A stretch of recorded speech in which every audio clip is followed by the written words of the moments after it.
Hello and welcome to Movie the Needle, a podcast where a pair of amateurs haphazardly dissect classics, mashups, and some films that only one of us likes.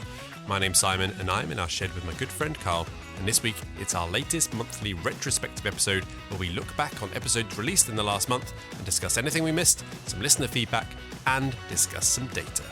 Daddy issues, drinking problems, and more daddy issues ensue. It's the Move the Needle, November 2025 Retro!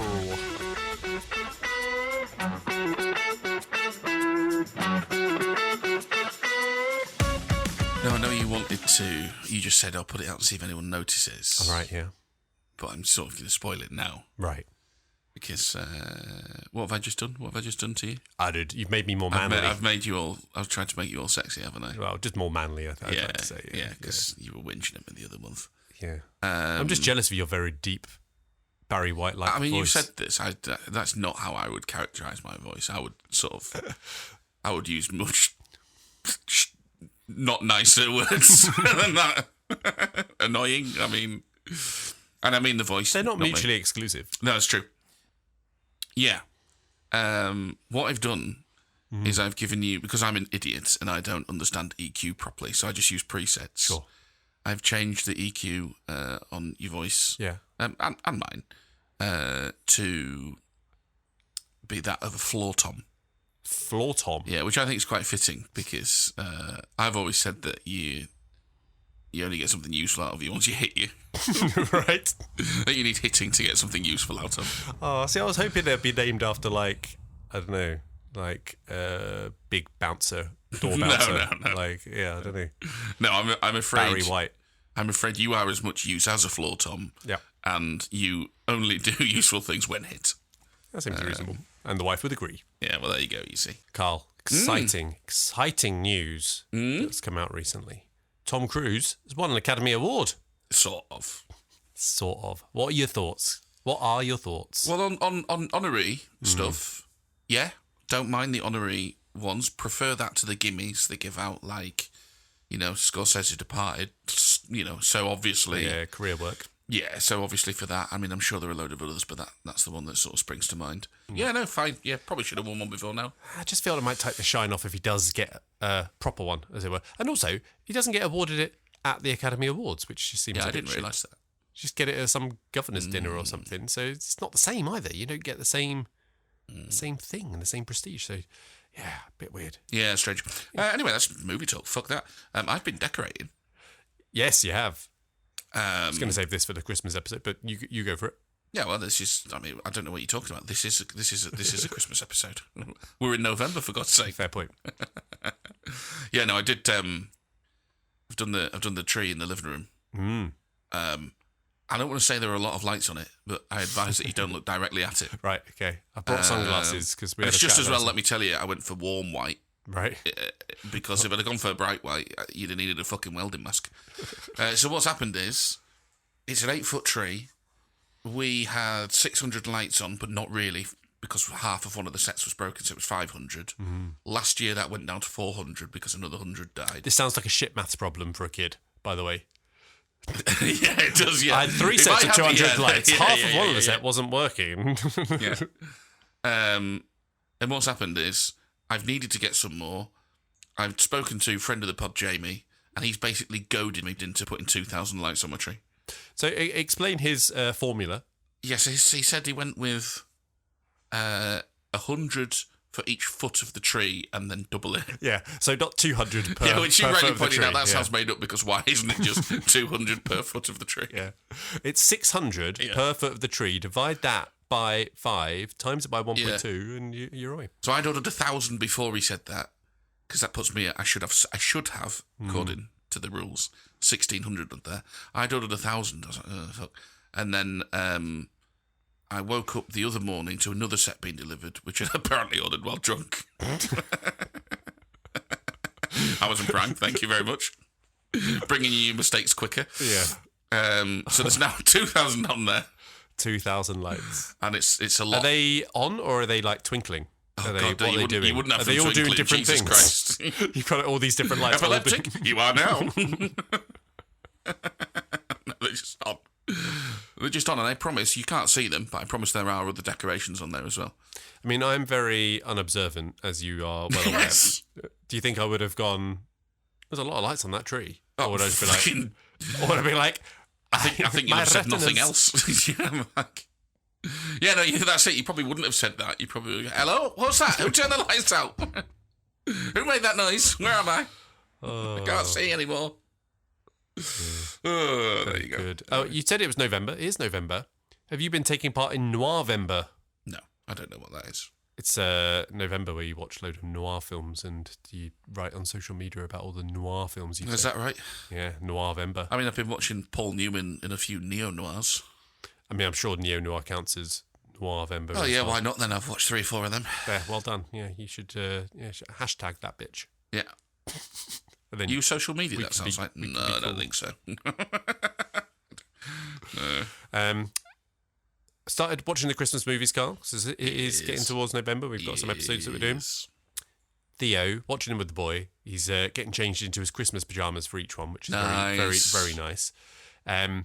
We did make a bit of a mistake using the voice search on the TV remote whilst Emma and Theo were talking in the background. So I wanted to search for Christmas. What Disney picked up was Gay Christmas.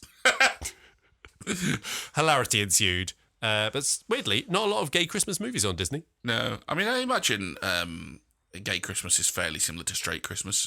Yeah. But didn't return a lot of results. I'm just saying. What's up with that, Disney? No. Yeah. Not representing yeah, come on. The gays at Christmas time. Yeah, outrageous. Yeah. Fair enough. You got anything else? No, I mean, I think before we do the film bit that you'll moan about. The section that Carl endlessly lists movies that I have never seen and or heard of. Yeah, I mean, it's for other people as much as you, so don't worry about it. And also, I'm going to keep you on a shorter leash this week. Got you. Whether I have to do a lot of that work in post, maybe. Sure. We'll see. Yeah. But it should fly by. Last month, it was about 3 times as long as that. By the time I cut out all of your whinging. Does that mean no one heard my whinging? I mean, I did leave some of the whinging Okay, in. that's Yeah, fine. but Christ almighty. All right. So this time we're just going to list them and we're going to say whether we like them or not. I'll get to that. Because we're doing, peek behind the curtain, because we're doing a double header tonight, recording 2 episodes. We usually have a beer beforehand. We do. We haven't. No. So let's bring the beer forward to before the films. That's all I'm saying. Oh, all right. Well, in that case, Carl, will you please unveil the retro ale? Friend of the pod, Martin, Ooh. has sent us in a beer. Ooh. He's actually sent us in a couple of beers, but I've got other beers sort of lined up and whatever. So he's probably been listening now for like a month ago. Where the fuck? He's fucking drunk 'em. He's fucking drunk 'em. I've taken all those beers around and he's just sat around one night and drank them. Which you probably did and never replaced them. Oh no, he's on to me. He goes into the fridge, the squeaky fridge. We've made it squeaky just so it picks up on the audio, so this is more audio friendly. I like it. It's good. What we got?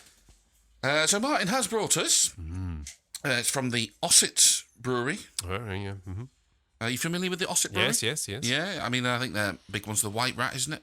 Their Session Pale, the White Rat. Oh, I'm not sure. Yeah. But this one is Hazy Rat. This is Session IPA at 4.3%. It says juicy and hoppy. So There you go. let's see. Juicy and hoppy. Thank you, Martin. So, films. Yes, hit me with what you have watched. You're allowed to say, Yes. if you've not seen it, you're allowed to say, I've not seen it. Can I just sigh And instead? then, no. Okay, fine. You're allowed to say, I've not seen it, and then just be quiet. Can I tut? Okay? No, just say you haven't seen it. Okay. Yeah? Yes. I will give you my simple 5-point scale and I'll move on. Understood. Yeah? Okay. If you have seen it, Yes. give me your simple 5-point scale. Okay. Understood. Couldn't be clearer. And then, all the shit, if our simple 5-point scales are lying or not, or yada, yada, yada. You'll pick up the rest as we play it. Right. Toy Story. Kicked off the month with Toy Story. Interesting. Toy Story 2. And Toy Story 3. Okay. Now, Toy Story 1 we've talked about. Toy Story 2. I know you've seen. I What's your definitely at simple least 5-point like it. I would say probably really like. Yeah, I really like that too. Yeah. So, what's to say? We touched on that a bit. Toy Story 3? I also really like that. I like it. But I do think You think it's overrated? I think it's a lot less good than 1 and 2. Okay. But yeah, I think I do still like it. Yeah. The American. Is that Clooney? Yes. I think I have seen it. Right. I can't remember though. Okay. I really like The American. Oh, wow, really? The Terminal. Oh, yes. I might. Tom Hanks. I definitely like Spielberg. it. I definitely like it. I really like The Terminal. Yeah. I mean, I'll. It's not that great. It's got, plenty of issues, but I really like it. It's quite a comfort movie as well. That comfort's the right word. Well yeah. done. The Drowning Pool. Never heard of it. Paul Newman film. Yeah, I think I like it. The Russia House. Never heard of it. Sean Connery. Ambivalent. Under Siege. Never. Oh no, I have seen that. Remember not to. I've not got. Yeah, sorry. I've not got any strong feelings either way on that because it's been a long time. It's not Under Siege 2, so there's no boobs coming out of a cake. No, it is boobs out of a cake. It is boobs out of a cake. Under Siege is boobs out and of a cake. And I really like it. Hey! No, genuinely, I do like that, yeah. Yeah, I like Under Siege as well. Oh, I always thought that was Under Siege 2. Is Under Siege 2 on a train? Yeah, Under Siege 2. Okay. Yeah. I'm getting confused. Which I was trying to come up with something funny because Will commented on Letterboxd on Under Siege. And there was, you should watch Under Siege 2, and it sort of came up with a funny name for it, and I was trying to think of one to go back, and I couldn't think of one. And the best I can get to is Fakes on a Train, because there was a bit about Seagal not being a legit martial artist, and all that, but it's like really convoluted and shit. So I didn't comment it. I just said it on the podcast instead. Sure. Okay. Yeah, I like Under Siege. The Outfit. No. Ooh, Robert Duvall. I like that, yeah. Okay. One Battle After Another. See, yes, I have seen it, and I really liked it. Ooh, really like. Yeah, I liked it. I don't. You're kind of cooler on it than I expected. I saw your Letterboxd rating, and it's kind of like I really like Leo, and I really like Benicio del Toro in it. Yep. So when they're in and on, yep, it's sense. fun. Mm-hmm. I didn't like Sean Penn, and I thought the whole setup, basically until it flashes forward to when they're a bit older, the whole setup was a bit nah. So, but it's pretty good. Yeah, quite liked it. It's fun, but yeah, not really like. I don't think I could. Couldn't go all the way. I don't think I'd go to ambivalent either, so I don't think we can really... Because he was a lot of fun, was Leo, and like I say, Benicio especially. So, yeah. We move on. The Dirty Dozen. I don't think I've seen it. I really like The Dirty Dozen. Okay. Charlie Varick. I've literally never heard of that. Yeah, ambivalent. Whiskey Galore. Nope. You're not seeing it? Mm-mm. Yeah, ambivalent. Hood. HUD? Yeah. Not seen it. Yeah, Paul Newman. Yeah, ambivalent. Harper. Nope. Paul Newman. Yeah, this one is a neo-noir. Okay. Harper. Yeah, quite like that. I would go like for that. Okay. Papillon. Never heard of it, mate. No. Don't do that to me again, you fucking... No, I've not seen it, but it's one I should add to my list. So. I really like Papillon, so... I sort of genuinely think you might not / be ambivalent about it, so I hope that you watch it, because I'd love a chance to talk about it in the podcast. The Unlikely Pilgrimage of Harold Fry. No, not seen it. Jim Broadbent. No, I'm not going to go all the way. I don't like that. I'm not going to go all the way. No, I'm not going to watch that. And then last one, Wusa, W-U-S-A. No. Paul Newman. No. Ambivalent at best, I think, on that one. What percentage of Paul Newman films have you watched this month? Yeah, it's quite a lot. And, like, a couple on purpose. But one or two, literally just saw a poster and thought, oh, what's that? Oh, it's Paul Newman again. I'll get away from him. Is there like an algorithm that's just like throwing stuff up to you now? Must be. Right, what about yourself? Oh, yeah, shit. I'm involved. Right. So, first off, movies that I've watched that are new to me. The Running Man, 1987. Oh, the 87 version. Hadn't seen that before. Like it. Yes, I like that. Yeah. Yeah. I might go as far as to say I really like that, actually. Well, still, it's not fodder. Quite silly. Feels pretty current. Got Schwartzy doing his best, doing his good old turn. Well, it's definitely pretty current, and it's like a grown-up version of The Hunger Games. All the same themes and mechanics that are in the Hunger Games are in The Running Man, only it's not aimed at teenagers. The Running Man, 2025. I will watch that at some point, but not yet. Ambivalent. So, maybe you really like it. Who knows? Seems unlikely, doesn't it? It seems like and I like Glenn Powell, and I like He's Edgar in it, Wright. yeah. Some of his early stuff, yeah. But it seems like it'll be. Well, we'll talk about more when you've seen it. Yeah, because I have thoughts. I know, shocking, right? You see, you're not just a floor Tom. Yeah. Hang on, just stop hitting me. Right.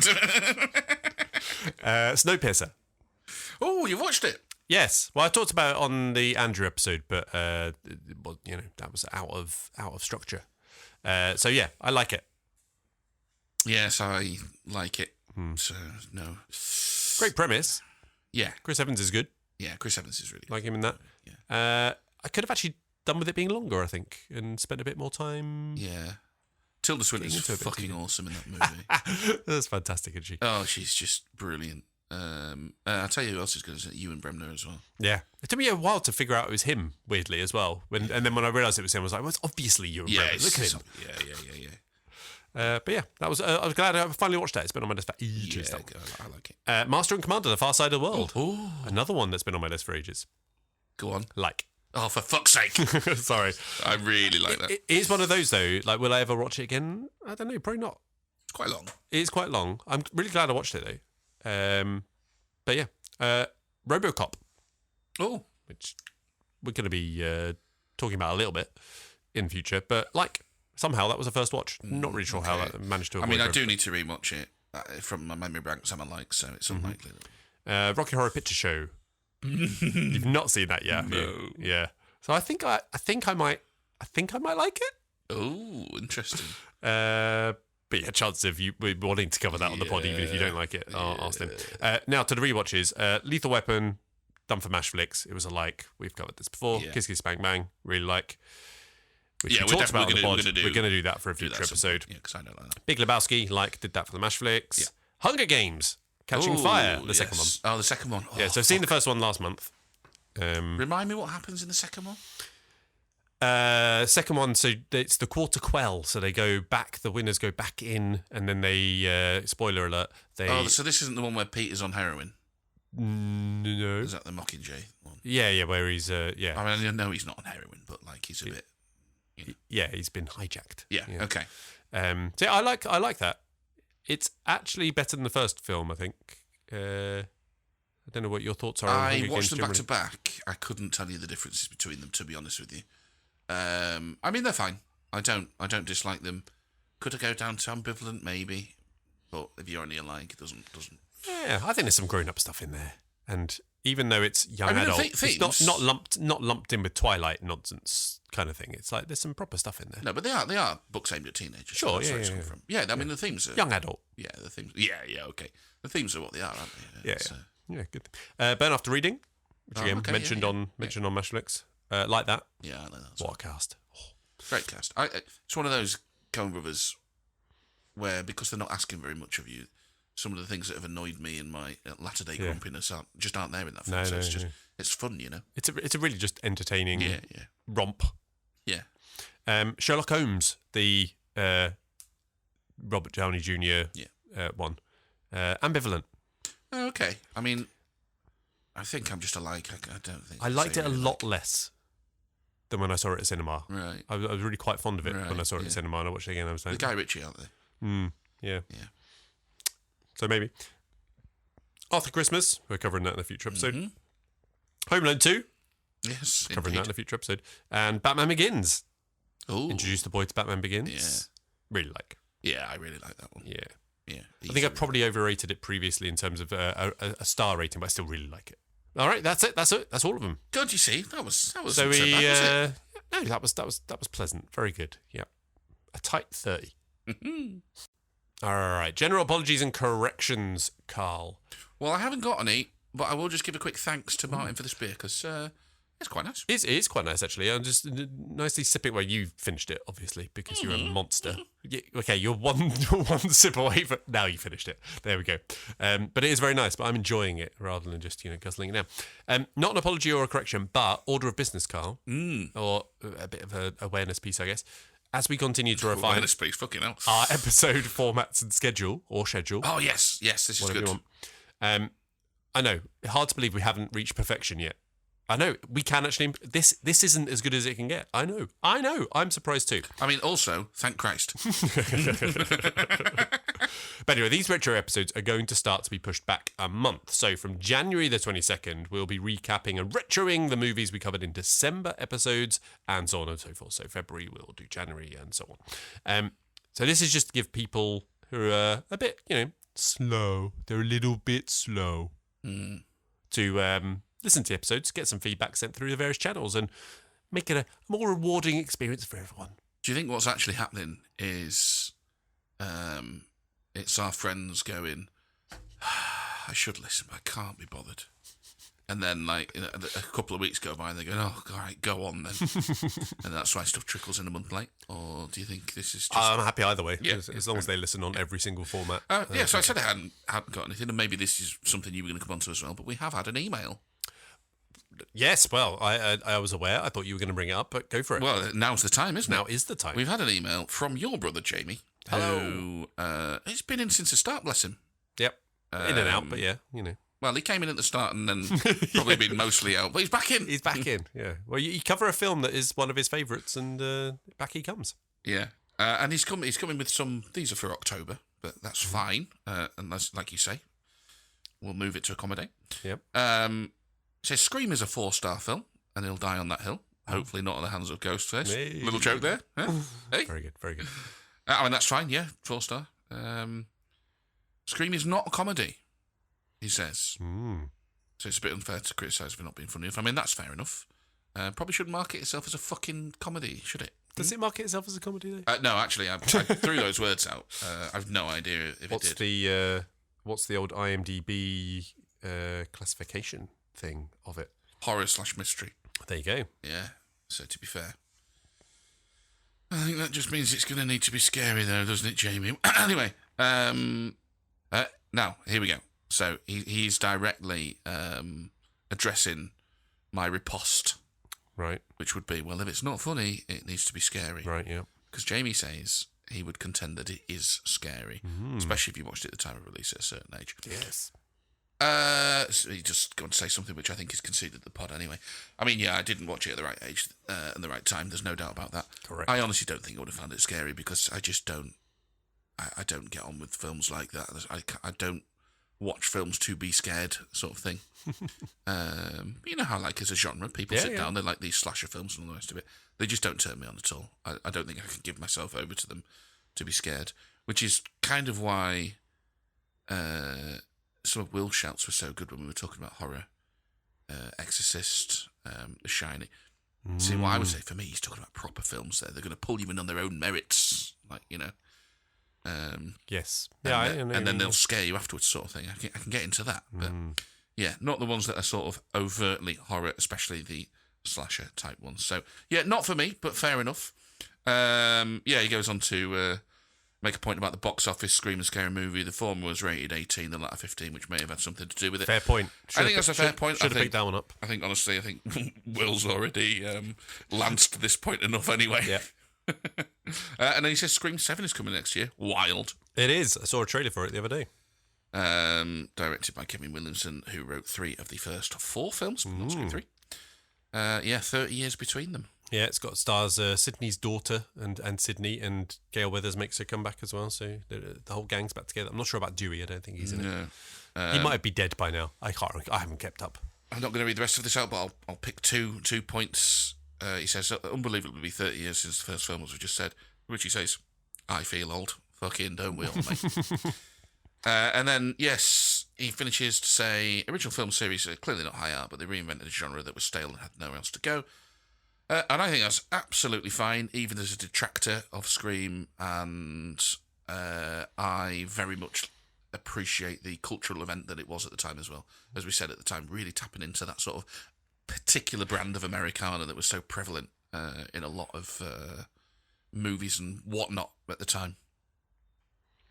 We've got some other latecomers as well. Anyway, thank you, Jamie. Good to get emails. Remember, you can also email us at hello@mtnpod.com, probably. I've got to, because you've just reminded me that we've got another entry for this. Jamie also did send in his top 3 scary films. Oh, we did. Go ahead.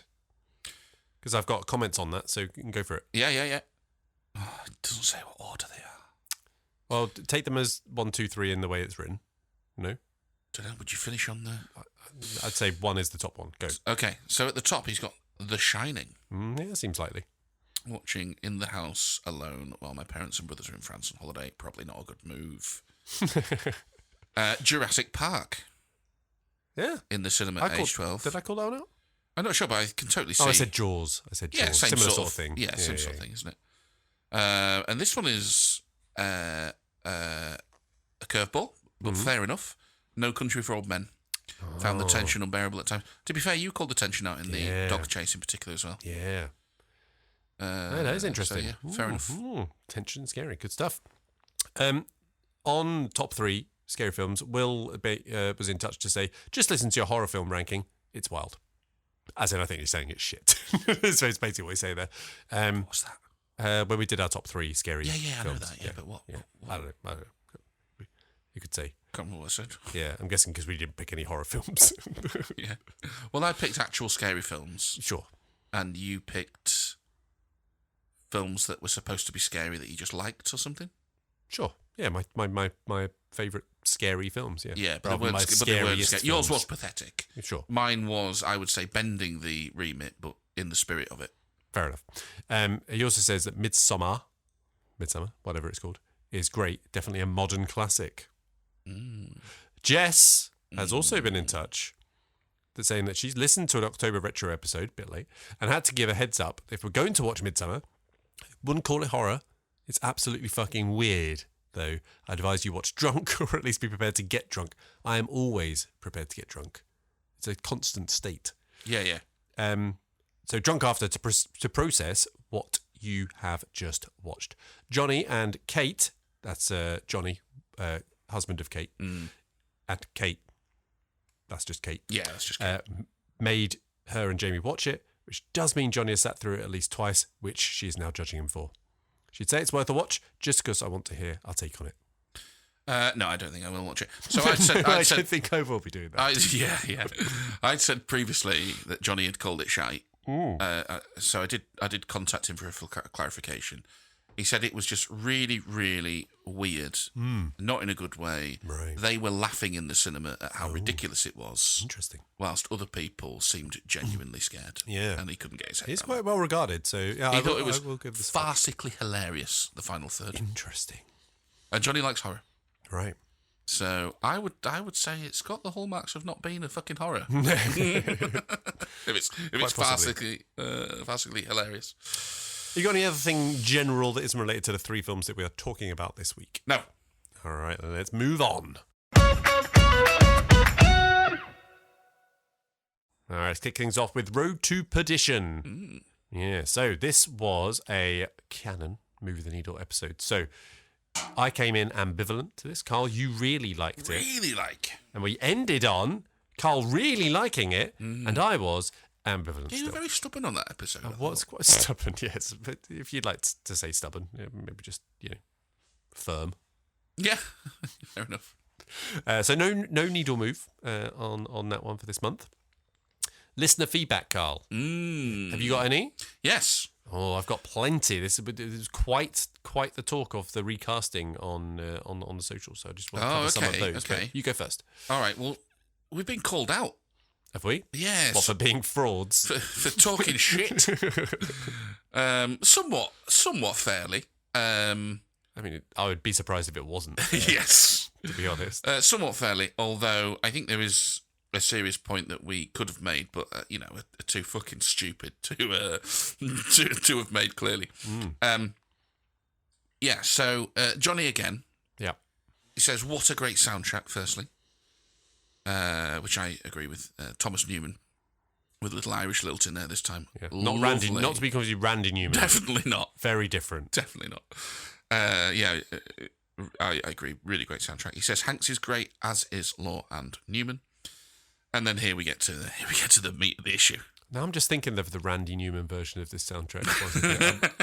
Do you want to sing it? No, carry on. I don't want to talk over Johnny's lambasting of us. Yeah. He says, I'm not having the criticism of the name, though.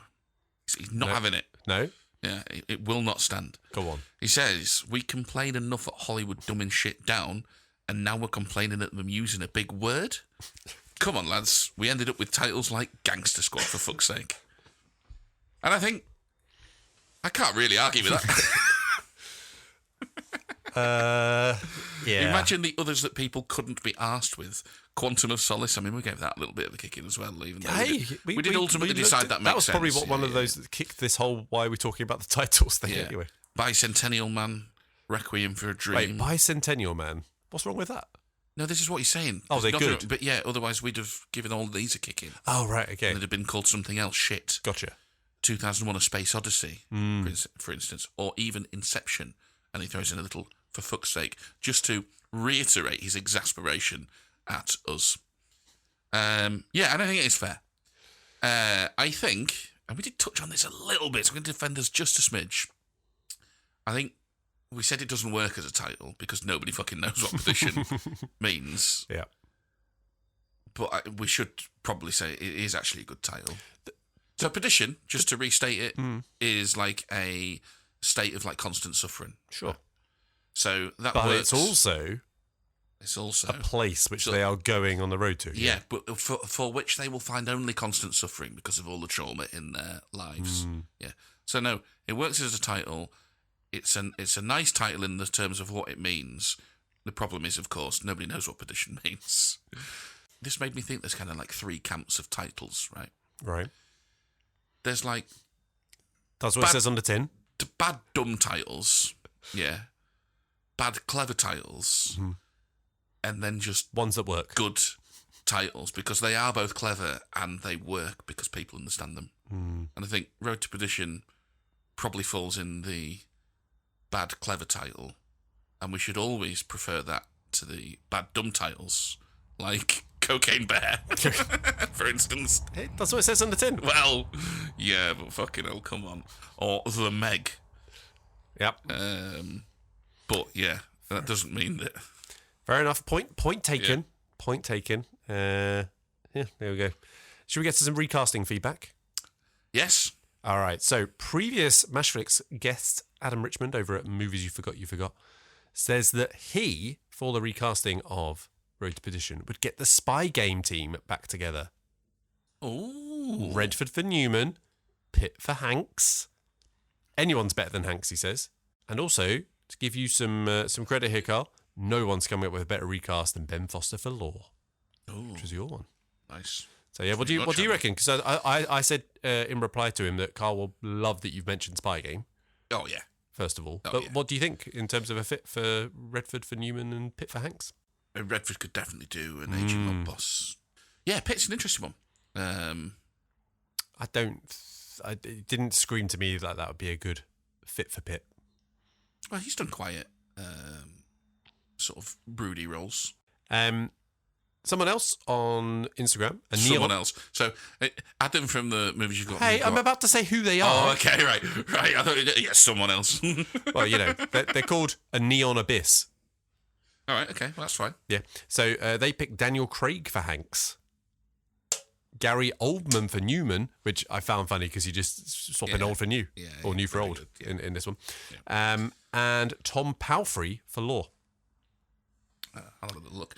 He was in Mank. Is the one that I was kind of. I've got to say, I don't like. I mean, I suppose it's not against the rules, but I don't like the idea of taking someone who's already in the film. Well, then I said, well, that means you have to recast Craig, and he said Jesse Plemons for Daniel Craig or Paul Dano, your favourite. Paul Dano is a good shout for Conor Rooney.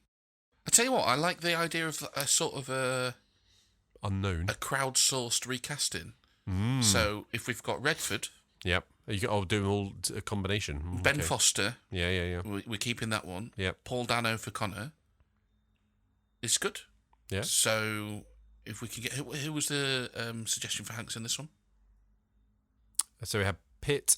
We had Daniel Craig for this. It was Craig. Yeah. Daniel Craig's a fantastic actor. Daniel Craig would be able to do this. I don't like it because he's already in the film. So I'm having Paul Dano. We need one more to do a crowdsource recast of this film. We said Daniel Day-Lewis was my suggestion. Yeah, I think he's a little too intense, but I think that's fine. We've already done one. We are as one. Okay. We're taking... All right, fine. We're taking so you need someone from the other one. We need one more. Somebody to send us in an absolutely killer recasting for Tom Hanks, and we have crowdsourced a recasting for that film. Nice. Like it. Good. And then one other bit of feedback that came in from Franchise Addicts on Facebook this time. I know, people look at us on Facebook. Who knew? Says that Road to Perdition is a masterwork in cinematography, even if the story doesn't quite work. I mean, the cinematography is stunning in Road to Perdition. It is. Fact. Good stuff. All right, should we get some data then? Okay, Carl, where's your rating? What's your rating on your Letterboxd for Road to Perdition? I know that I am hotter on this film than a lot of people. It's 4.5. It's 4.5. I can't think of many things that I don't think are really good about it. I can't think. You weren't listening, were you? You know, you made the point about the narration at the end doesn't really make sense. Yeah, it's a bit nitpicky. Yeah, fair enough. Which is fine. I know some people don't like Hanks. I do. Yeah, I just can't think of enough things to sort of mark it down on. I think that's fair because my main problem with my lack of connection with from the sort of emotional side and getting on board with the Hanks father and son bit, and then also the weird tonal shift that I found with the "let's all go on an adventure, son," and rock some bags. You hate it when music changes, don't you? Sometimes we'll see. Until I like it. Yeah, so I'm giving it a 3. Is that maybe a bit harsh? It's probably a better film than 3, even if I don't not like it. Well, look, I mean, obviously, defend your right to rate however you want, but I would say you were being a little bit harsh because you didn't share the number one criticism of the movie in that most people say it's too long and boring. And you were like, no, it's not too long, it's fine. Yeah, fine. You were just some other stuff. Yeah, I'm nothing if not original. Yeah, no, fair enough. Said that with a straight face, almost. Yeah. Anyway, IMDb... You're a flaw, Tom. We've been through this. IMDb 7.6. Hang on. Oh! All right, yeah. Say something interesting. Letterboxd 3.8. So very aligned, IMDb and Letterboxd. Metascore 72. Basically all the same. 6 Oscar nominations. Original score. Sound editing. Sound. Art direction. Set direction. Decoration, sorry. And which they all lost. And then, or didn't win, I should say. Didn't lose, did they? They were nominated. And cinematography. That's the real prize. Cinematography, which it won for Conrad L. Hall, awarded posthumously. Fair play to him. Oh, that's a shame. Yes. Also, I'm not big on knowing cinematographers. Like I know a few and stuff, but Conrad L. Hall, quite lauded. He did Cool Hand Luke, Butch Cassidy. And many others I've written because let's not list all his 40 films or whatever he had. Paul Newman was also nominated for Best Supporting, but lost to Chris Cooper in Adaptation. Other people nominated were Christopher Walken for Catch Me If You Can, John C. Reilly for Chicago, or Chicago, Ed Harris for The Hours. So, yeah. Adaptation. I'm trying to think. Have I seen Adaptation? With Chris Cooper in. Struggling to place it. But yeah, there we go. That was the nominations. Rewatchability, Carl. Where's on your rewatchability scale? Yeah, it is only a yes. Because I don't think it's one you pop on regularly. No. It's a meh for me. Pretty to look at, but wouldn't run back to it. You know, if it happened that someone said, "Oh, should we watch this?" I'd be like, "Yeah, okay." Yeah. Best scene. I went with... Any scene with Paul Newman in it. Well, I mean... I went with his death. I went with John Rooney's death. When he in the rain. Yeah. I think it's amazing. I mean, I could have picked I could have picked like I think the way the scene is shot when Michael sees his father. That's my pick. Murder people underneath. That's my pick. Yeah. Brilliant way to shoot that. The scene where John is telling Connor off, "You would like to apologise. Try again." It's brilliant. That's a good scene. Yeah. And there's a couple with in the diner. I thought was the diner's other, great. the other one, just with that bit of sweat just going down there. But yeah, the one where they kill John, and they fully lean into the aesthetic at that point. It's almost like a freeze frame of the rain coming down. Yeah. Like they've really committed to that, and that can sort of go one or two ways. But it's just so cool, and it ends with such a great line. Yeah, love it. There we go. Best quote. And is it that line? Well, is it? Fucking hell. It's between two. I'm glad it was you. I think it's brilliant because it just finishes that scene off.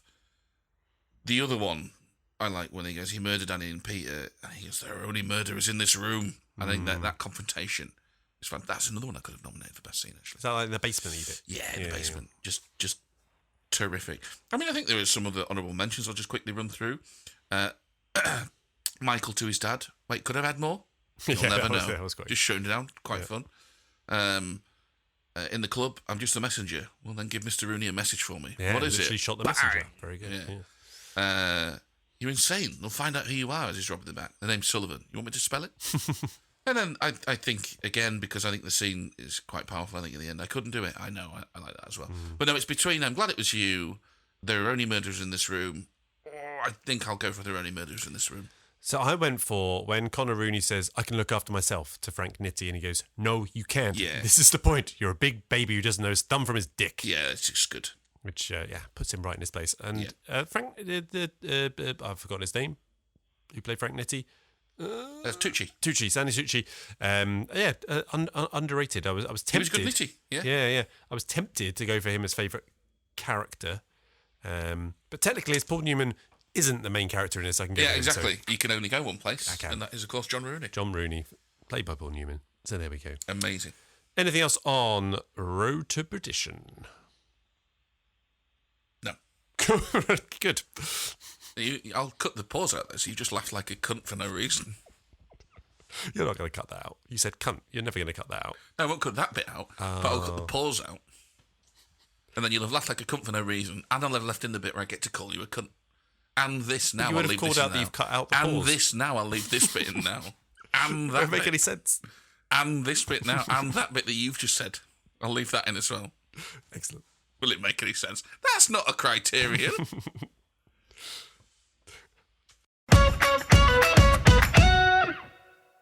All right, let's move on to The Nice Guys, the subject of our Mashflix and Chill episode this month with the fantastic Andrew Corns from the Revisionist Almanac. Get your tongue out of his ass.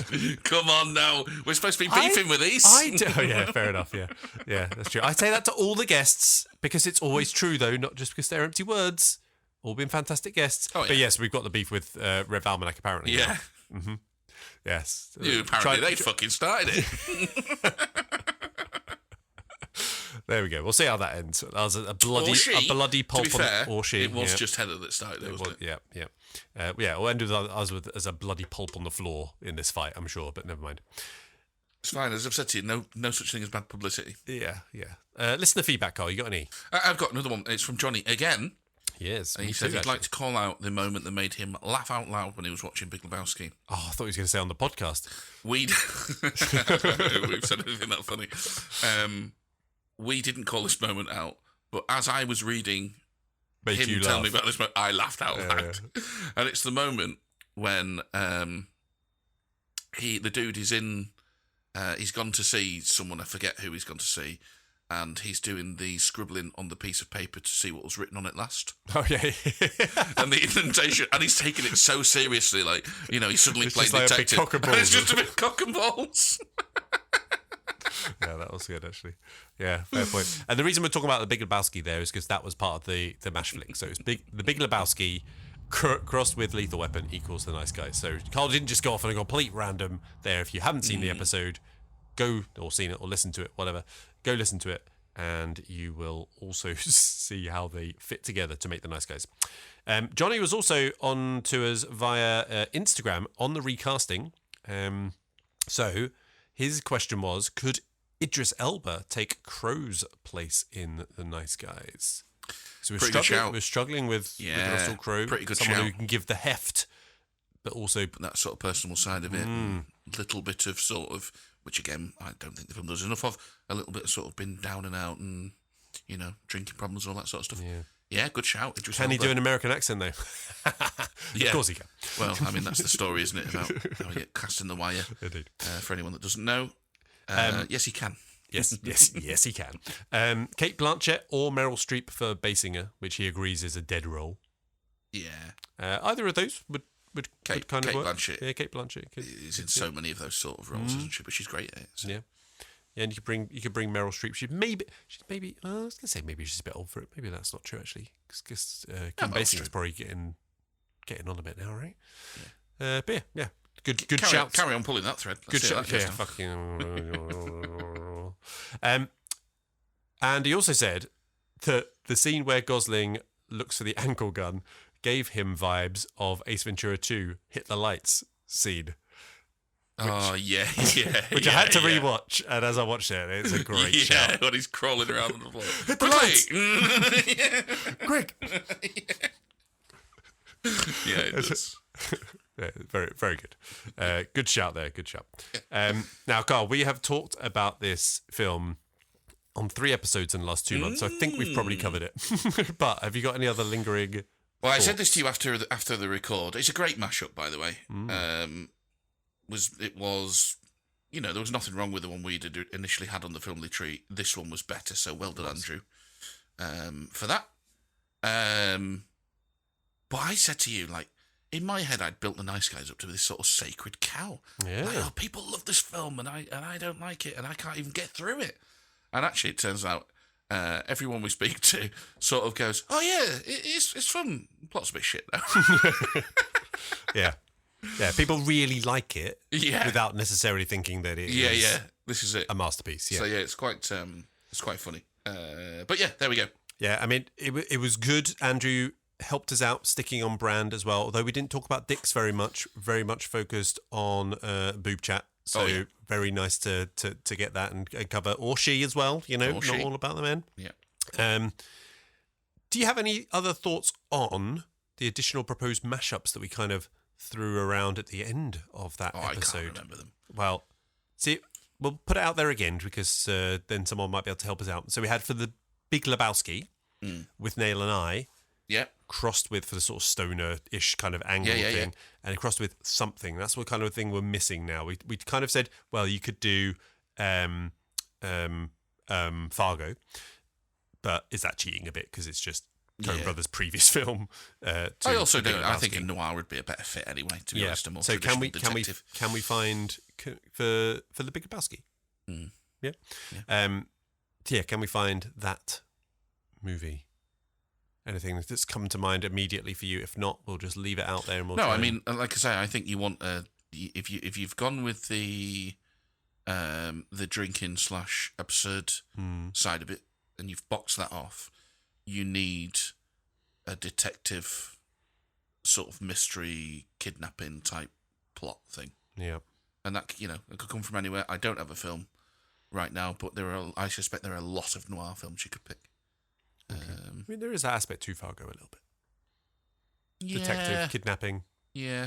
Fake kidnapping. Yeah, but still, yeah. That's true. Yeah. Well, it's out there. If anyone's got any suggestions, do send them in. The one that you did suggest, Carl, which I think, are we going to add this to the tree? Skyfall equals the Bourne Identity cross with Home Alone? Well, it's an orphan. It's an orphan at the moment. But sure. It's on the graphics that we need to get our asses in gear and release a load of shorts and basically just up our social media output for Netflix and Chill. Yeah. But that's another one. So again, as usual, if anyone's got any other suggestions, send them through. And equally, if you want to appear on the podcast and talk through it, then you can. Probably. You can ask. We'll probably say yes. All right. Ratings for The Nice Guys, Carl. We've covered all this on a previous episode, so it might not have changed too much, but let's fight our way through it quickly. Well, as I sat down to do my notes today, I'm still hovering around the 2.5/3 mark. I've not logged it yet. I will decide when I do. Oh, 10 hooks. Nice. I'm 3.5. Come down from 4.5. Ultimately, I'm coming gradually down in terms of that. And when I saw it at cinema, really liked it. No, I didn't. That's not true. When I saw it at cinema, I did like it, but I maybe thought it was better than what it is. Now I'm sort of coming down where I still like it, but yeah, it's we're well aware of its problems after talking about it twice in the last bit. So, IMDb 7.4. Letterboxd 3.8, pretty well aligned. Metascore 70, all in there. Nominated for nothing. Nothing. Yeah. Rewatchability, Carl. This would be an interesting one. Yeah, well, I've gone for no, which has definitely come up from. I don't know if I've ever actually said this on a pod, but very no, because I was literally couldn't get through it. It is still so hard to get through. I think if you take Andrew's advice, which is watch it until the party, Yes. and take it in the spirit of The Big Lebowski, where nothing really matters. Yeah. So you should bail on the film when it tries to make things matter. I think if you did that, you could probably bump it up. But as an entirety, I've got to say no, because it's still hard to get through, I think. Yeah, I mean, it's a yes for me for that reason that you've just kind of stated, that particularly for that first hour and a half or so. Yeah, I can get on board with it. It's enough to keep me entertained and funny, and yeah, get on board with the humour. So yeah, it's a solid yes, but definitely not a very yes. Best scene. It is the scene where they first meet. But the broken arm and the broken arm. Yeah. It's fantastic. I'm going for. It was between two, so the discovery and disposal of the body over the wall, which just still cracks me up. Or toilet stall. Yeah, you like. And I went for the toilet. I Went for the toilet stall just for a fantastic bit of physical slapstick comedy kind of style. Best quote. What have you got? Well, I think I initially said something else, and then I sort of remembered this one. I love it. You know who else was just taking orders? Hitler. And that's my best quote. I've gone for sweetheart. How many times have I told you don't say and stuff? Just say, Dad, there are horse here. And it worked. You did well to get that in a couple of times on the podcast episode. Well done when Andrew had said and stuff. Or did it twice? Stuff. You did do it twice. Oh, wow. Very good. Favourite character? I've gone for... well, I wanted to go for Misty Mountains. Yeah. But I went instead for the kid on the bike. Yeah. Yeah, I want to see my dick. Yeah, because he's such an attitude about him. Oh, yeah. Very, very funny. Yeah, very good. I've gone for older guy, played by Keith David. Yeah. Just for his death. Fantastic death scene. Yeah. Great character. Well done. Okay, Carl, you ready for a game? Oh, I'd love a game. Alrighty. Well, we'll cue up the old song then. So it's a retro episode, Carl, which means it's time for a blind ranking, and it's not a very surprising one, as it is one you requested in the Back to the Future episode. So play the slightly modified song. You're on my nerves, causing ache in my brain. Arguing with you drives a man insane. You break my will, 2 hours we fill, but now let's play. Great Scott! No love for Ridley, 'cause your team, Tony. Let's blind rank some films and see if it is true, or you're talking poo. So let's play. Great Scott! Yes, that's right. You have to blind rank the following 10 Scott movies. Your voice just steadily coming up in the mix, isn't it? I don't know if you've noticed. What?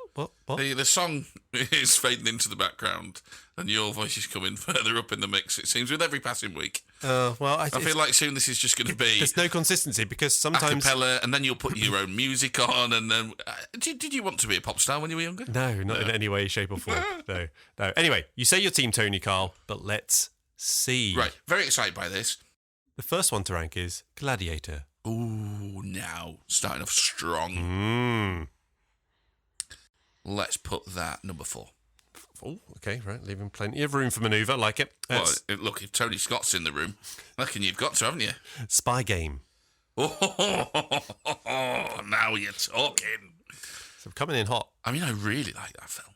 I'm going to put that 3. 3, okay. Man on Fire. Good film. Let's put that 6. 6, okay. American Gangster. Oh, not as much of a fan of that one. Let's go 8 with that one. 8, okay. Enemy of the State. Very good film. gone too low with Gladiator and Spy Game, I think. Never mind. Enemy of the State, I've got 5 left, I think. You do? Yeah, let's put that in 5. 5, okay. The Martian. Covered in an episode. Let's go 9. Some point in time. 9, Yep. okay. Top Gun. Yeah, this is where I've gone too low because I would have had them below Spy Game and Gladiator. We can't do that anymore, so Top Gun goes in at number 2. 2, okay. Blade Runner. Yeah, that's got to be number 10. Never seen it. You've not seen it? Are you tempted to see it? No. No? Okay. Crimson Tide. Oh, number 1. It's number 1. Yeah. All right. I think you've done well. And then we've got Days of Thunder. Yeah, I've not seen it in a long time. Top Gun on Wheels. Yeah, maybe. So yeah, what have we got left 7. there? 7, yeah, in at number 7. Yeah. 7. So you've got number 10, Blade Runner. Number 9, The Martian. Number 8, American Gangster. Coming at 7 is Days of Thunder. It's nearly perfect. Number 6 is Man on Fire. Number 5, Enemy of the State. Number 4 is Gladiator. And into the top 3, we've got Spy Game at number 3. We've got Top Gun at number 2. And this week's top of the rankings is Crimson Tide, number 1. I can't knock it. All things considered, Happy I with that fucking nailed it, mate. Yeah. Fantastic. Oh, are you Team Tony? That's what I really need to see, though. Here's a 1. Yes. Yes. Top 3 are Tony. There you go. Seems reasonable. Great stuff. Great Scott! That was great, Scott.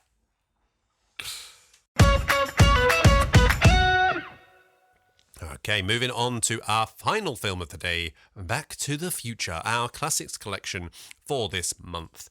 Oh, I did enjoy recording and talking about that and watching it a couple of times as well. Ooh, yes, thank you very much. It's not been very long since it's been released, so I haven't got much listener feedback. Just one thing that Will had sent through, and I couldn't remember if we had mentioned this, because he said it and I acted like a dick. I was like, no, yeah, duh. And I was like, now, did we actually talk about this, or did I just read about it and we don't talk about it? The fact that Hill Valley is a joke because it's an oxymoron. Yes. Did we not talk about this? We didn't talk Oh, about it. for no. fuck's sake. I was just like, well, yeah, obviously. Yeah. I knew that. Yeah. So right there. So sorry, Will. Well done. Yes, Hill Valley. Very good. Fits right in with the excellent writing on display in Back to the Future, doesn't it? Indeed.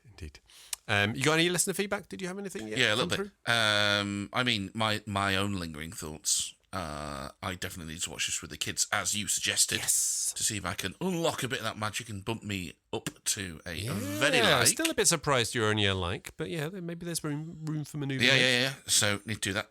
Yes, listener feedback. Yeah, we said like what a great bully Biff was. Biff. And then we were like, oh, the kid in Home Alone. I mean, is he called Biff? But he's certainly taking the lead. It's that style of bully. No, he's not. No. He's not called Biff. He's not, no.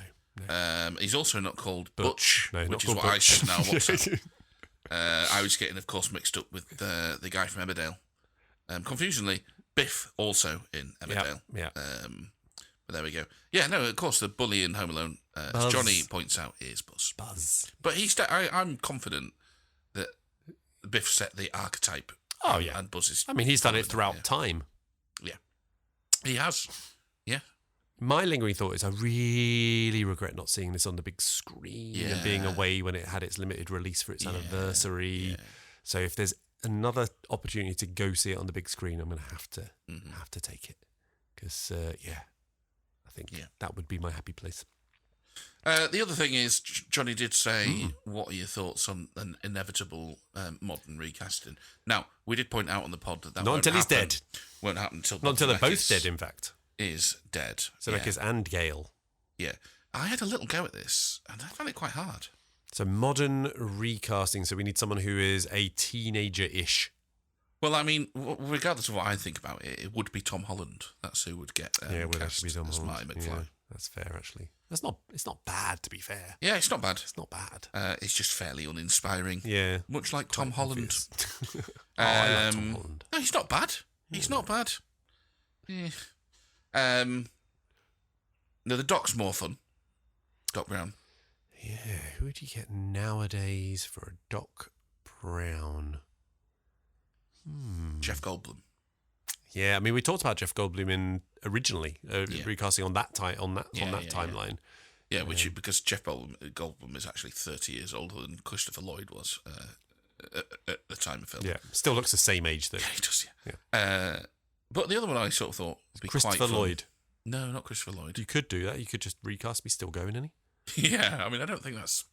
Anyway, Jim Carrey. Yeah, Jim Carrey would be good. Yeah. Yeah. That's probably the right answer. Actually, The Mad Inventor. Yeah, he'd be good. Yeah. Beyond that, tough, mate. Yeah. I mean, we spoke about like you try find a bully. It's hard. You try find somebody who's sort of like geeky enough to play a high school kid too that can then age up to be the dad. Crispin Glover. It's hard. Yeah. Would they age up or would they age down? Yeah, aging someone down to be. If you're aging down, I thought Steve Zahn. Yeah. Steve Zahn do the sort of soft-spoken, awkward dad. I haven't seen him for ages. Last thing I think I saw him in was a Shite Lotus season 1. Fair enough. But could he pass for a high school kid? No. Yeah, tough one. Look at this. See, recasting is just what everyone's interested in. Ratings, Carl. What was your rating for Back to the Future? I haven't rated it yet, but I will do. What are you thinking? And I because I save hitting the like button on Letterboxd from when I really like it. So there's plenty of films I like that I don't hit the like button for. I think this film was created that much iconography. Yep. We said how well made it was as well. Oh. Like how tightly it's plotted and written, and there's no over-reliance on CG. No. It's not too long. No. That all needs to be rewarded. So whilst I sort of can come up with, a couple of things that are stopping me from hitting the like button, not as funny, maybe not a ton going on, because the second act essentially just repeats the first act, but the joke is now in a different timeline and it's all callbacks, That's all user error stuff. That's my fault. Yeah.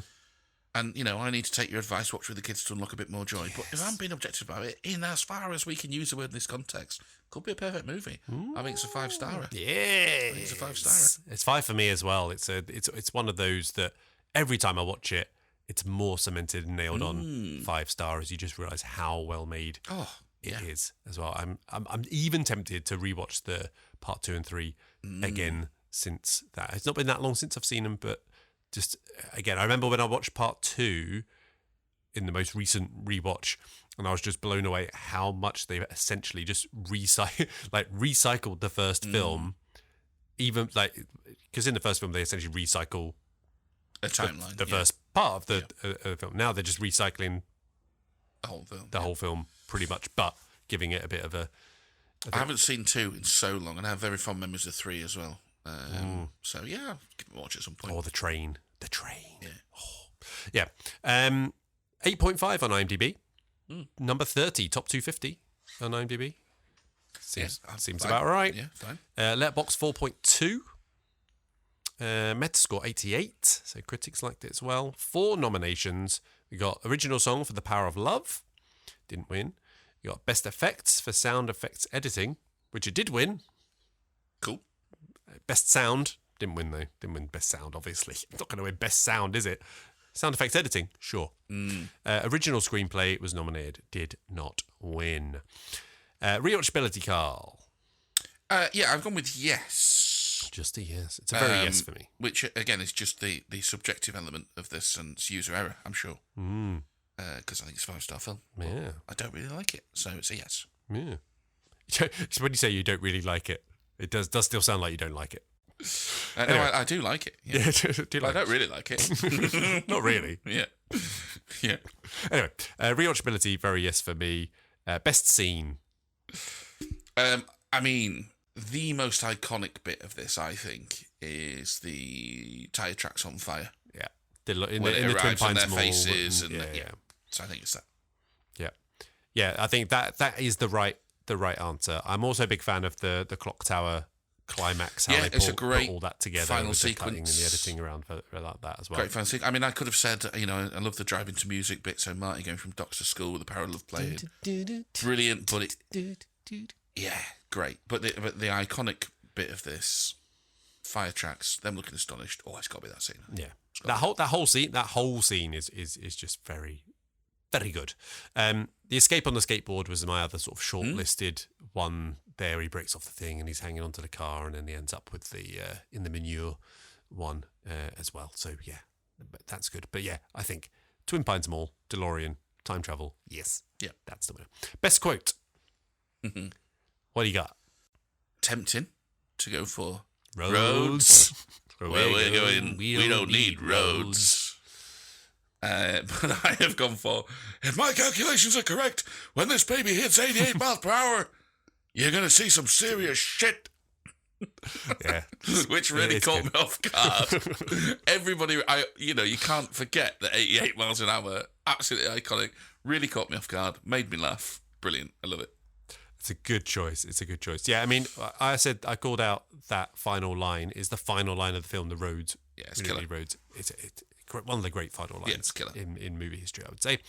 I like, if I wasn't going to pick that one, make like a tree and get out of here. Which took me fucking ages to get. Did it? Yeah. Why is that funny?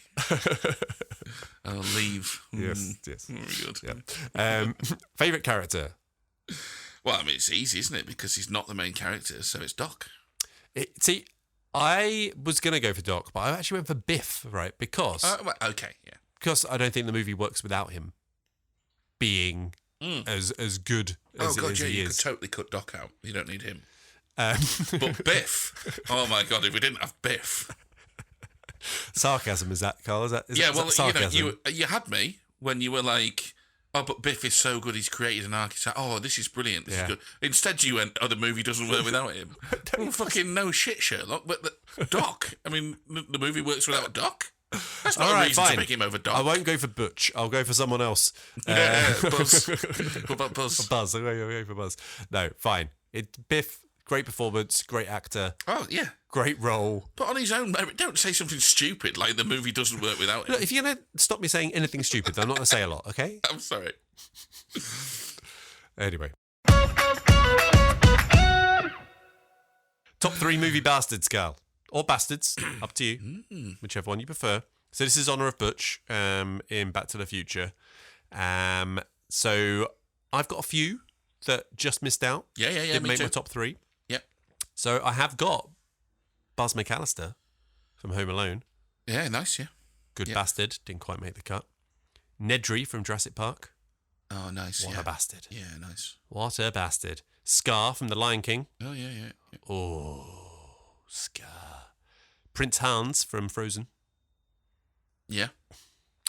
And Blake from Glengarry Glen Ross, which is the Alec Baldwin. Well, my honourable mentions were Daniel Plainview. Yes. There will be blood, of course. John Doe. Kevin Spacey's John Doe in Seven.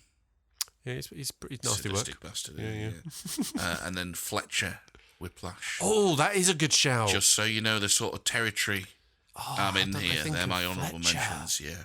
Yeah, that should definitely at least be an honourable Yeah. mention Now, my for number me. 3 is Jenny from Forrest Gump. Nice. Nice. I mean, I'm not. You're not spends a wrong. fucking lifetime misunderstanding and using Forrest Gump, and then rocks up at the end. But, Here's a kid, by the way, here's and your I'm kid. dying. Here's your kid that I didn't tell you about. See you later. But I'm dying, so somebody needs to look after the little rugrat. So my number 3, Percy from The Green Mile. Oh yeah. Oh, the hatred I had for Oh, that the kid. little. Oh, his face. It's just, you just want to. Oh, yeah. Him. I'm gonna get over the actor's name. Right. What's your number 2? It is Scar. You've already mentioned. Oh, okay. Yeah. Fair point. So I've gone for Biff Tannen in Back to the Future. Not the Biff Fowler out of Emmerdale. Biff Tannen. Yeah. Biff Sorry. Fowler? Yeah. Is that what he's called? His name is like Brian Ian Fletcher Fowler or something Oh, right, like that, okay, which fair makes enough. Biff something like that. Yeah, I mean, he's an arsehole across every timeline. So, yeah, Biff for me. What's your number 1? I've said this before on the pod. It's the Siamese cats from Lady and the Tramp. Yes. Yeah, they are Siamese, if you please. Just fucking Get in the sea. Yeah. Mine, Carrie from 4 Weddings and a Funeral. No. What a dick. Oh, yes. Good shout. Oh, guys. Good Strangler. Good shout. Yeah. There we go. Okay, our next section is a new-ish edition that we added last month, which is ranking of on-screen beers. So, Carl, you're in charge of this section. You're keeping track of it for us. And where So we've got 3 that we've ranked so far. The current ranking at number 3 is the Jaws beer. On the boat. When they're on the boat. And, of course, we get the classic old-school opener. You have to jam it in. Lovely beer. I wanted that beer when I watched them drink it. Very cool. We've got a bit of a movie the needle favourite here. You won't find this on many lists on the internet of this sort of thing, but it's slept on. The Quantum of Solace Sweaty Bolivian Bar beer. I mean, that bar just looked like a fucking brilliant place to spend an evening anyway. But yeah, the beer they're Probably having shot at that up, point, probably. it's worth it. And coming in at number 1. It's going to be difficult to dislodge this one. There is one that might do it, but you need to watch the fucking film. Is that ice cold? It's ice cold and Alex, yeah. But no, at number 1, we've got the Shawshank Redemption Aroof beer. A wonderful beer, which Andy talks so well about in that film as well. Okay. So what we got for this month? Right, which one of these am I going to propose? It's low-hanging fruit. I can't believe we haven't said it. It's the Blood Diamond Guinness. Foreign extra.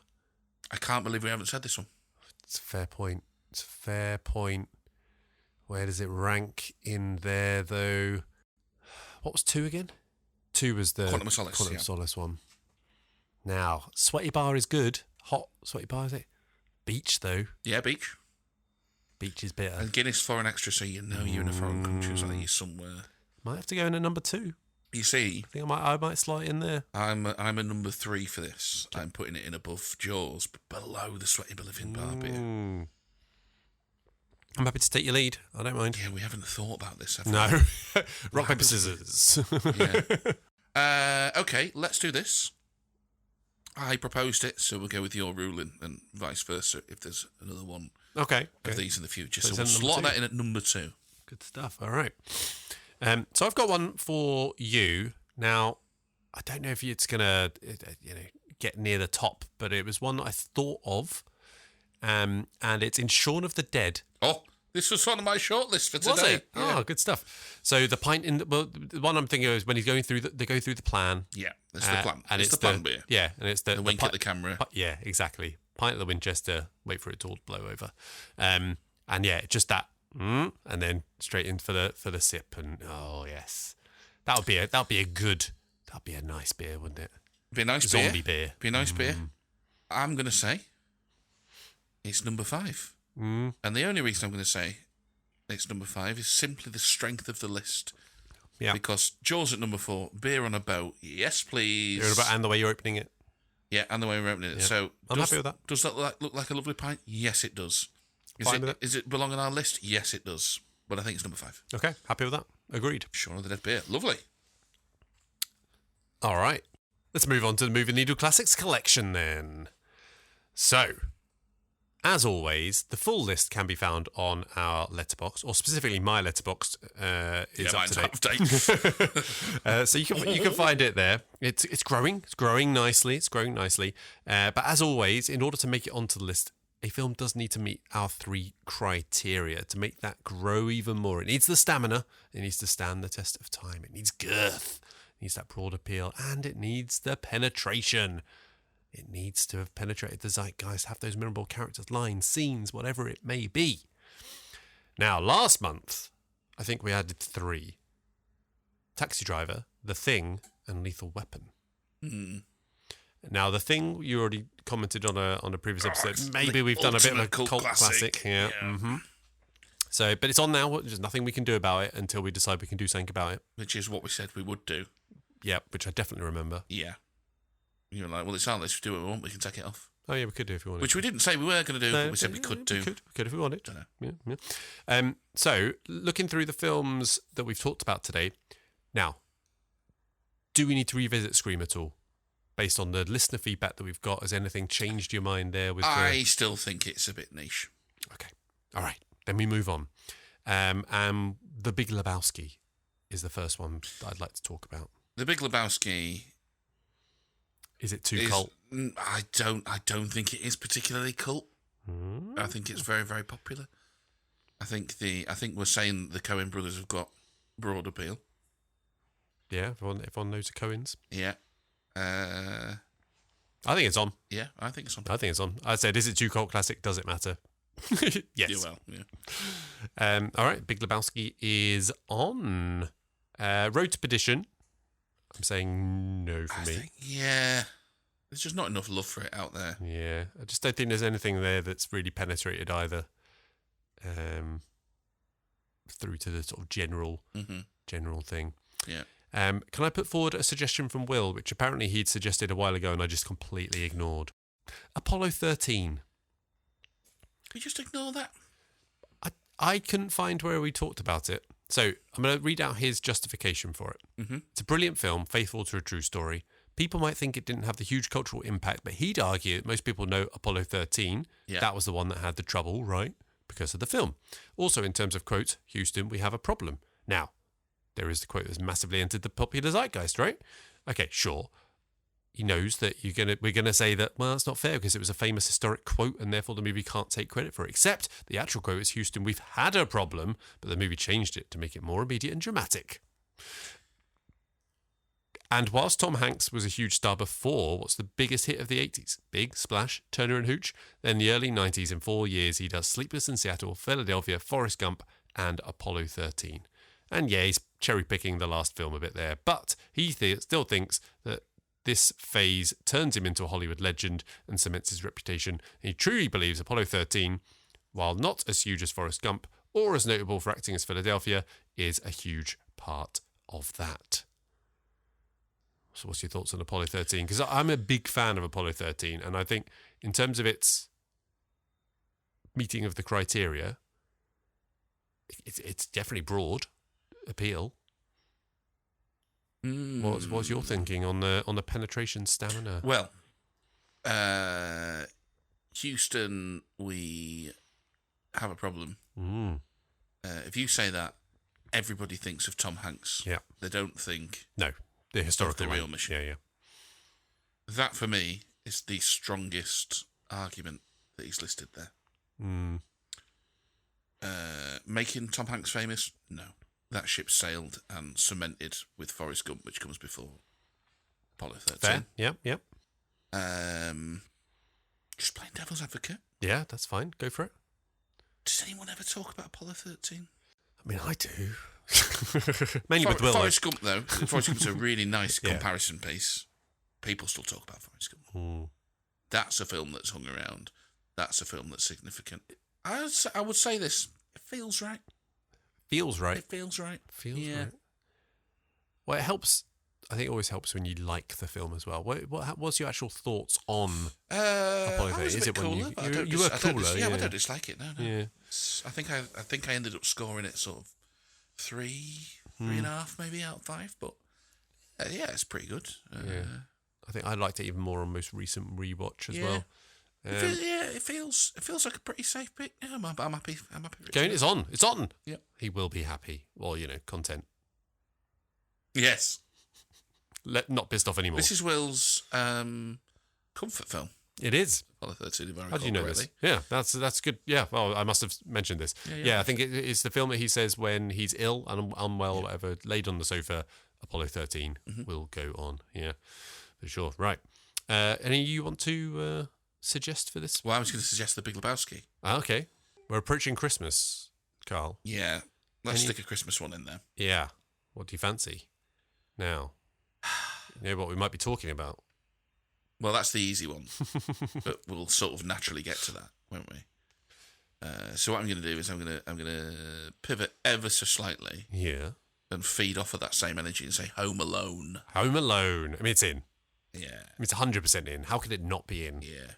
It's definitely penetrated. It's definitely stood the test of time. It's definitely got broad appeal. Everyone loves Home Alone. Who doesn't like Home Alone? Come on. They must be out there, but, strange bunch. Monsters. Yeah, I mean, Home Alone's in. Automatic. Ka-ching. I had that down as one of my suggestions as well. So, any more? No. All right, then we've got 3 in. We've got The Big Lebowski, we've got Home Alone, we've got Apollo 13. They'll be added to the list, and we'll just watch it grow. The Okay, we've done our classics collection for our movies, but let's talk directors now. Our Directors Hall of Fame, name pending. We've got to come up with something better than that. Yeah. Directors Hall of Fame, we'll come up with something. So far, we have talked about Spielberg. He didn't make it in. Tarantino, no, sir. Todd Phillips, he's in. Yeah. James Cameron, oh, yes. Yeah. Definitely, he's in. Do you want to hear my suggestion for this? I would love to hear your suggestion. So, director of Back to the Future, Bob Zemeckis. Bob Zemeckis. Slew of huge films. You know, he did Back to the Future, Who Framed Roger Rabbit, Forrest Gump, Castaway. He's pioneered mocap, for better or worse.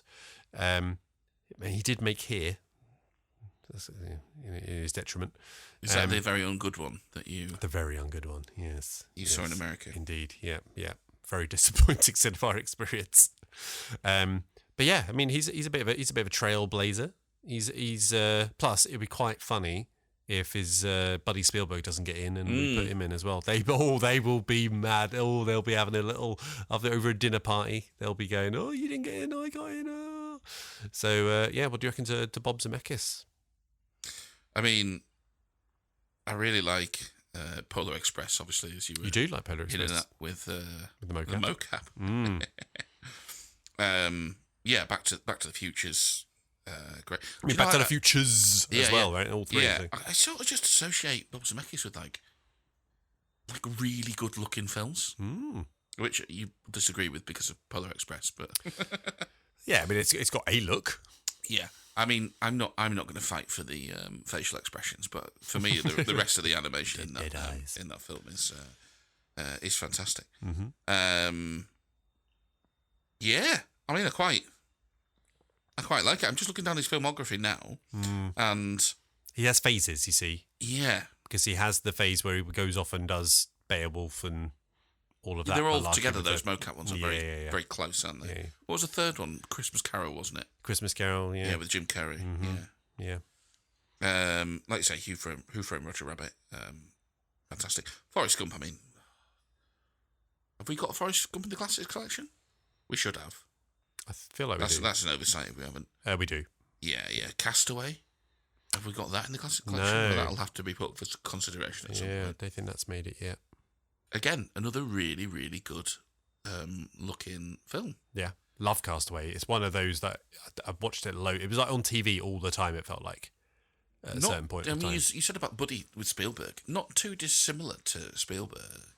There's like a sort of comforting quality about Zemeckis' movies as well, I feel. Yes. Flight, that was one you didn't mention. Yeah, I like Flight, actually. Yeah, that was all right. I enjoy Flight. Yeah. Denzel's brilliant in that. Yeah, so what do you think? I mean, he's got the filmography, but no doubt. How tall is he? Oh, he's 6 foot tall, 1.83 m. Might be all right then. He's in. Yeah. Do you have one to Yeah, my proposal for this month is Ridley Scott. Ridley Scott. Ridders. Ridley Scott. All right. Talk to me about Ridders. Well, Gladiator is the place to start for me. Yeah. I feel like we did a little bit of a summary of his filmography recently when we were talking about things, didn't we? Obviously I'm Team Tony. We know I'm Team Tony. But he's got these massive hits, Ridley, with your Gladiators, your Alien. Yeah. Blade Runner. Blade Runners for those that like that sort of thing. And some latter day Martian residual fans still turning out for the Martian. Yeah. Thelma and Louise. Oh, he was a producer for that, not director. But they're really big numbers, aren't they? They're like, actually, was that bloke has had an effect on the sort of landscape of cinema, I would say. Oh yeah, he has. Yeah. Everyone knows who Ridley Scott is as well. Yeah. Right? Like he's. I'm just looking at what else that I might have forgotten that he's done. And I sort of G.I. Jane. He did G.I. Jane. Yeah. Who knew? Well, Black Hawk Down was another one. Yes. Massive Body of Lies. Practical effects. Body of Lies. His Russell Crowe phase. American Gangster. Body of Lies.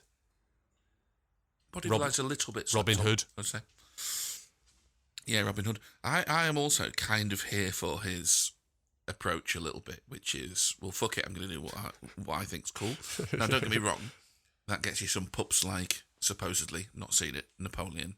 Yeah. And Gladiator 2. Yeah. Like, there's no question Gladiator 2 is not as good as Gladiator. But I still kind of found a little bit of fun in that because it's just like, yeah, fuck it, I'm just going to do this because it's kind of cool. Sharks in the Coliseum, why not? Yeah. I mean, that was too far. You're talking me out of it. Yeah. And you know what? I think that fucking energy carries through. I think he's back in. Just look at his face. He knows. Yeah. Yeah. Yeah, definitely. 100% he's in. Yeah, I think he's on. Yeah, okay. Then he's in. There was one other suggestion from Will. A person who's never directed anything, but he thinks he'd definitely be in if he had. Willem Dafoe. Oh, listen. I mean, the stories about him are widespread. The minute he gets his first director's credit, he's in. All right. So that just leads us to a final few things. So we've got a reminder of our next Mash Flicks and Chill, where we'll be expanding our Filmily tree, coming out December 8th with special guest John Rain from Smirsh Pod. His proposal has been submitted. We'll be considering and discussing at length in that episode. We've also got our next 3 guests lined up, and even one guest wanting to come back for another go, maybe just to extend her lead in the beef. We'll see. But we want more guests. We are greedy. So if you are listening and fancy being part of the show, send us your movie hybrids, and we'll see if we can find you a place. Spoiler, we will. We will find you a place. Movie the Needle scoreboard for the season so far. For season 4, Carl, we've done 6 movies. 2 wins for Carl, 1 win for me, 3 stalemates, not dead rubbers. Corrected me on this last time. So it's still all to play for. Still all to play for with another 10 to go of the season. Yes. So yeah. Carl, I'm glad you're keeping track of that, by the way. Yeah. Ish. It's a lot easier now because there's a lot fewer of them. That's true. Carl, you got anything else? No. Okay, then that's all we've got. So if we move the needle for you this week, or even if we didn't, please do rate us, follow, subscribe, and give us a 5-star review wherever you are listening. It really does transport the algorithm and get us out there to a larger, hipper audience. Our Bluesky, Instagram, and Twitter is MTN Movie Pod. Our YouTube channel is at Movie the Needle, and you can also find our page on Facebook and some occasional TikToks at movie.the.needle. All details are in the show description, so please follow and comment wherever you are. So from me and Carl, it's goodbye. Goodbye. Join us next week as we kick off our Christmas season with almost a whole Christmas. One of us likes it, one of us not so much. It's Arthur Christmas. Goodbye.